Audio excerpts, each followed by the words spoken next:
ನಾನೀಗ ಪ್ರೇತಾತ್ಮ. ದೈವ ಸನ್ನಿಧಿ ಒಳಗೆ ಪ್ರವೇಶ ಇಲ್ಲ. ಮಹಾತ್ಮರ ಮಡದಿಯಾಗಿದ್ದು ಮಠದೊಳಗೆ ಪ್ರವೇಶವಿಲ್ಲದಂತಾಯಿತು. ಅಯ್ಯೋ, ನನಗೆ ನಾನೇ ದ್ರೋಹ ಮಾಡಿಕೊಂಡೆ. ನಾನು ಮಾತಾಡಿದ್ರೂ ಯಾರಿಗೂ ಕೇಳಿಸೋದಿಲ್ಲ, ನಾನು ಎದುರಿಗಿದ್ರೂ ಯಾರಿಗೂ ಕಾಣಿಸೋದಿಲ್ಲ.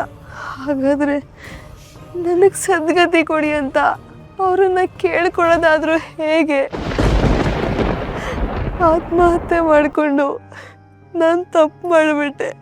ಯಾಕೋ ಮನಸ್ಸು ಲೀನವಾಗ್ತಾ ಇಲ್ಲ. ಸ್ವಲ್ಪ ಹೊತ್ತು ಹೊರಗೆ ಹೋಗಿ ವಾಯುದೇವರನ್ನು ಸಂಧಿಸೋಣ. ತಪ್ಪು ಮಾಡಿಬಿಟ್ಟೆ.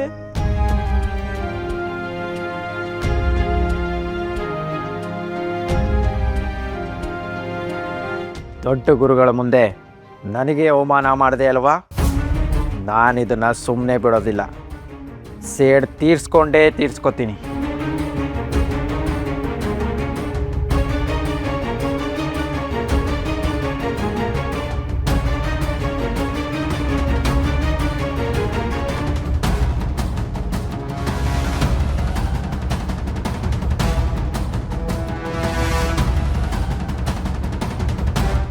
ಬುದ್ಧಿರ್ಬಲಂ ಯಶೋಧೈರ್ಯಂ ನಿರ್ಭಯತ್ವಂ ಅರೋಗತಾಂ ಅಜಾಢ್ಯಂ ವಾಕ್ಪಟುತ್ವಂ ಚ ಹನುಮತ್ ಸ್ಮರಣಾದ್ ಭವೇತ್. ಹಾಯ್, ಈ ಮಂತ್ರ ಹೇಳೋದಕ್ಕೆ ಈ ಸರಿ ಹೊತ್ತಿನಲ್ಲಿ ಇಲ್ಲಿವರೆಗೂ ಬರಬೇಕಿತ್ತ? ಯಾರದು? ಯಾರದು ರೋಧಿಸುತ್ತಿರುವುದು? ಯಾರು ಇಲ್ವಲ್ಲ? ಯಾರ ಹತ್ರ ಮಾತಾಡ್ತಾ ಇರೋದು?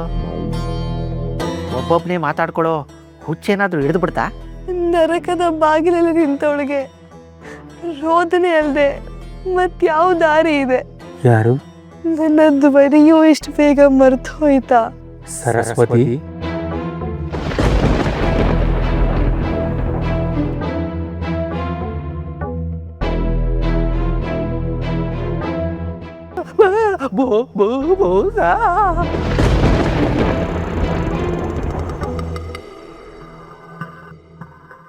ನೀನಾ? ಹಾ, ಹೌದು, ನಾನೇ. ನಿನಗೆ ಈ ಸ್ಥಿತಿ ಬರಬಾರದಿತ್ತು. ವಿಚಾರಶೀಲಳು ಸದ್ಗುಣವತಿಯೂ ಆದ ನೀನು ತಪ್ಪು ಮಾಡಿಬಿಟ್ಟೆ. ಹೌದು, ದುಡುಕ್ಬಿಟ್ಟೆ. ಆದರೆ ನನ್ನ ಈ ನಿರ್ಧಾರಕ್ಕೆ ನೀವೇ ಕಾರಣ ತಾನೆ? ನಾನು ಕಾರಣ ಎಂದು ನೀನು ಭ್ರಮಿಸುತ್ತಿರುವೆ ಅಷ್ಟೇ. ಆ ಭಗವಂತನು ಪ್ರತಿ ಜೀವಿಗೂ ಯಾವುದು ಒಳ್ಳೆಯದು, ಯಾವುದು ಕೆಟ್ಟದ್ದು ಎಂದು ವಿವೇಚನೆ ಮಾಡುವ ಶಕ್ತಿ ಕೊಟ್ಟೇ ಇರುತ್ತಾನೆ. ಇಲ್ಲಿ ಯಾರಿಂದ ಯಾರೂ ಇಲ್ಲ, ಯಾರಿಗಾಗಿಯೂ ಯಾರೂ ಇಲ್ಲ. ಹುಟ್ಟಿದಾಗಲೂ ಒಬ್ಬನೇ ಬರುತ್ತಾನೆ, ಸತ್ತಾಗಲೂ ಒಂಟಿಯಾಗಿಯೇ ಹೋಗುತ್ತಾನೆ. ಇರುವಷ್ಟು ಕಾಲ ನಾವು ನಮ್ಮ ಅನುಕೂಲಕ್ಕೋಸ್ಕರ ಸಂಬಂಧಗಳನ್ನು ಬೆಳೆಸಿ ಬಾಳಿಸುತ್ತೇವೆ ಅಷ್ಟೇ. ಆದರೆ ನೆನಪಿಡು, ಯಾವ ಸಂಬಂಧವೂ ಶಾಶ್ವತವಲ್ಲ. ಸಂದರ್ಭ ಬಂದಾಗ ತಾವು ತಾವಾಗೇ ಕಳಚಿಕೊಳ್ಳುತ್ತವೆ. ಅಂದ್ರೆ ಪ್ರೀತಿ, ಪ್ರೇಮ, ಮಮತೆ, ವಾತ್ಸಲ್ಯ, ತಾಯಿ, ಗಂಡ, ಮಕ್ಕಳು ಎಲ್ಲ ಸಂಬಂಧಗಳು ಸುಳ್ಳೇ? ನಾನು ಸುಳ್ಳು ಅಂತ ಹೇಳಲಿಲ್ಲ ಸರಸ್ವತಿ, ಶಾಶ್ವತವಲ್ಲ ಅಂತ ಹೇಳಿದೆ. ನೀವು ತರ್ಕದಲ್ಲಿ ಪ್ರವೀಣರು. ಯಾವುದನ್ನ ಹೇಗೆ ಬೇಕಾದರೂ ವ್ಯಾಖ್ಯಾನ ಮಾಡ್ತೀರಿ. ಆದರೆ ನಾನು ಸಾಮಾನ್ಯ ಹೆಣ್ಣು. ನನಗೆ ನಿಮ್ಮ ಹಾಗೆ ತರ್ಕ ವ್ಯಾಖ್ಯಾನಗಳು ಗೊತ್ತಿಲ್ಲ. ನೀವೇ ಪ್ರಪಂಚ ಅಂತ ಪ್ರಾಮಾಣಿಕವಾಗಿ ನಂಬಿದೆ. ನಿಮ್ಮನ್ನೇ ದೇವರು ಅಂತ ಪೂಜಿಸ್ದೆ. ನೀವು ನನ್ನ ಉಸಿರಾಗಿದ್ರಿ. ನಿಮ್ಮ ಜೊತೆ ಕಷ್ಟ, ದಾರಿದ್ರ್ಯಗಳನ್ನೆಲ್ಲ ಸಂತೋಷದಿಂದನೇ ಅನುಭವಿಸಿದೆ. ನಿಮ್ಮ ಸಾನ್ನಿಧ್ಯ, ಪ್ರೇಮಾಲಾಪ, ಸ್ಪರ್ಶ ಎಲ್ಲವೂ ನನ್ನ ಪರವಶಗೊಳಿಸಿತ್ತು. ನೀವೀಗ ಏನೇ ಹೇಳಿದ್ರು ಆಗ ನನ್ನನ್ನು ತುಂಬ ಪ್ರೀತಿಸ್ತಿದ್ರಿ. ನಿಮ್ಮ ಪ್ರೀತಿಯ ಆವರಣದಲ್ಲಿ ಬಂದಿಯಾಗಿ ಹೋಗಿದ್ದೆ ನಾನು. ಇದ್ದಕ್ಕಿದ್ದ ಹಾಗೆ ನನ್ನನ್ನು ತ್ಯಜಿಸಿ ದೂರ ಹೋಗಿ ಸನ್ಯಾಸಿ ಆಗ್ಬಿಟ್ರಿ. ನಿಮ್ಮ ಪ್ರೀತಿಯ ಸೆರೆಯಿಂದ ಹೇಗೆ ಹೊರಬರಲಿ ನೀವೇ ಹೇಳಿ. ನಿಜ ಸರಸ್ವತಿ, ನೀನು ಅವಿಚ್ಛಿನ್ನ ಪ್ರೀತಿಯಲ್ಲಿ ಸೆರೆಯಾಗಿದ್ದರಲ್ಲಿ ನನ್ನ ಪಾಲು ಇದೆ. ನಾನದನ್ನು ಇಲ್ಲ ಎನ್ನುವುದಿಲ್ಲ. ಎಲ್ಲ ತಪ್ಪುಗಳನ್ನು ನಿನ್ನ ಮೇಲೆ ಹೊರೆಸಿ ನಾನು ಪಲಾಯನವಾದ ಮಾಡುವುದಿಲ್ಲ. ನಿನ್ನದು ಪರಿಶುದ್ಧವಾದ ಪ್ರೀತಿ, ಕಳಂಕವಿಲ್ಲದ ಪ್ರಾಮಾಣಿಕತೆ. ಸಂಸಾರದಲ್ಲಿ ಇರುವಷ್ಟು ದಿನ ನಾನು ನಿನ್ನಂತೆಯೇ ಇದ್ದೆ. ಆದರೆ ನಾನು ಸನ್ಯಾಸ ಧರ್ಮವನ್ನು ಸ್ವೀಕರಿಸಬೇಕಾದ್ದು ದೈವ ಸಂಕಲ್ಪವಾಗಿತ್ತು. ನಿನ್ನನ್ನು ಅನುನಯಿಸುವ ಎಲ್ಲ ಪ್ರಯತ್ನಗಳನ್ನು ನಾನು ಮಾಡಿದೆ. ಆದರೆ ನೀನು ಒಪ್ಪುವ ಯಾವ ಲಕ್ಷಣಗಳು ಕಾಣದೇ ಇದ್ದಾಗ ನಾನು ಅನಿವಾರ್ಯವಾಗಿ ದೂರ ಹೋಗಬೇಕಾಯಿತು.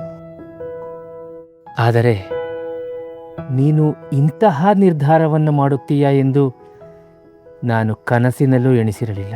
ಪತಿ ವಿಯೋಗದ ಬೆಂಕಿಯಲ್ಲಿ ಬೇಯುತ್ತಾ ಬದುಕೋದಕ್ಕಿಂತಲೂ ಮೃತ್ಯುವೇ ಲೇಸೆನ್ನಿಸ್ತು ನನಗೆ. ಆತ್ಮಹತ್ಯೆಯ ಮಹಾಪಾಪ ಎಂಬ ಸಂಗತಿ ನಿನಗೆ ನೆನಪೇ ಆಗಲಿಲ್ಲವೇ ಸರಸ್ವತಿ?